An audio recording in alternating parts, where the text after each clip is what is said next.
So talk about a food fight. 22 states are suing the Biden administration because it made school lunch funding for low-income students dependent on whether that district has gender identity agenda.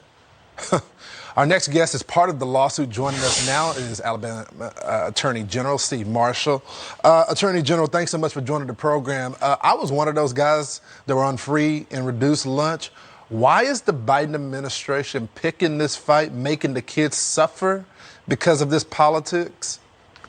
That's a great question. And I think y'all used the operative term earlier, which is that we're holding children hostage so that this administration can enforce a very radical gender identity policy. The fact that Alabama, for example, has passed common sense laws that say for gender specific sports that boys play with boys and girls play with girls, to the extent that we don't withdraw that law, now the children of hardworking low-income families are not going to get the nutrition they need. And not only is that a policy that will impact children directly, but it's just an example of how far this administration is willing to go to appease the left.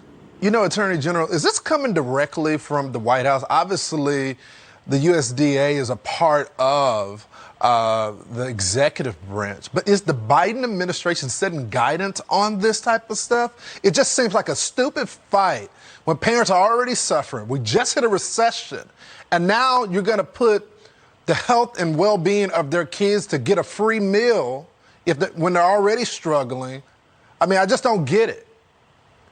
No, nor should you. I mean, this clearly falls at the feet of Joe Biden. I mean, this administration from the very beginning has attempted to advance a very radical agenda. And here, as you've already identified appropriately so, we're doing it on the backs of children.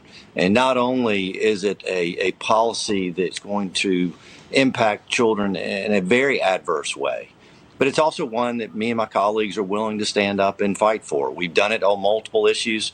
We've seen fights across the spectrum of the agenda of this administration, and this is just one example, but maybe the most egregious example of where this administration is willing to do anything to be able to advance an agenda that the majority of Americans don't believe in. I mean, these ads write themselves.